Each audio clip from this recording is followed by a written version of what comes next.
systems for the prevention of corruption, to then make sure that the institutions that exist to sanction corruption actually work. That way, it would be a deterrent to bad behavior. For as long as corruption is rewarding, many more people would vote and for corruption. prosecute people from all parties and all governments who've been involved in it? That has to be the supremacy of the law. And that's, you know... Even former presidents? Anyone. If you investigate and find anyone guilty, they must go before the law. Okay, lady here. The recent Ebola exposed weaknesses in healthcare system in West Africa. How can the World Bank and other donors ensure that their investment leads to improvement in healthcare system investment with a long-term sustainable approaches, and what can they learn from other countries in Asia that have graduated? I would speak as an African and say, how will African countries ensure that sensible people manage their healthcare systems? That's giving the World Bank a pass, surely.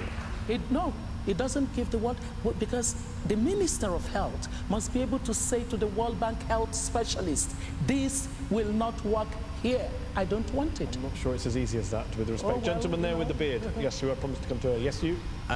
You're a great example of a female leader. The campaign on Bring Back Our Girls is, at very least, brought huge visibility to it. Can I ask a wider question about women's rights? One should be done in Nigeria and one should be done by the World Bank to improve the lot of women.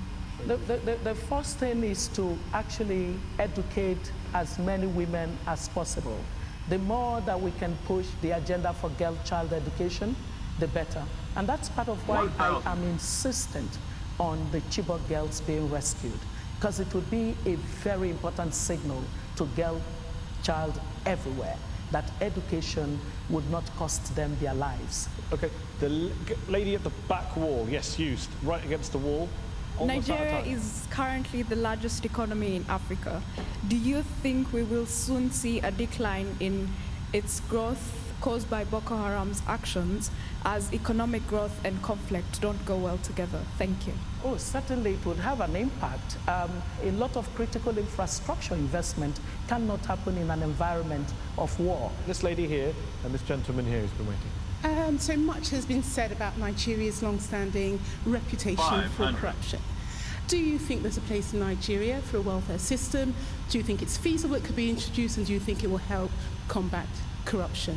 Already, the Goodluck Jonathan administration has actually taken very important steps to begin to design social safety net system.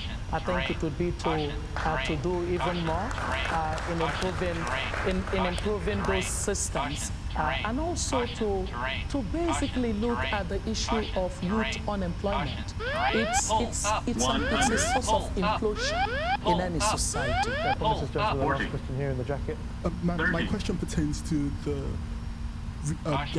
finding of the abducted Chibok girls. I was going to ask, beyond appealing to the Nigerian government and I suppose other foreign nations to help with securing the release of these girls, has the organization considered the use of other channels which might not require the approval of the government in finding and securing the safe release of the girls?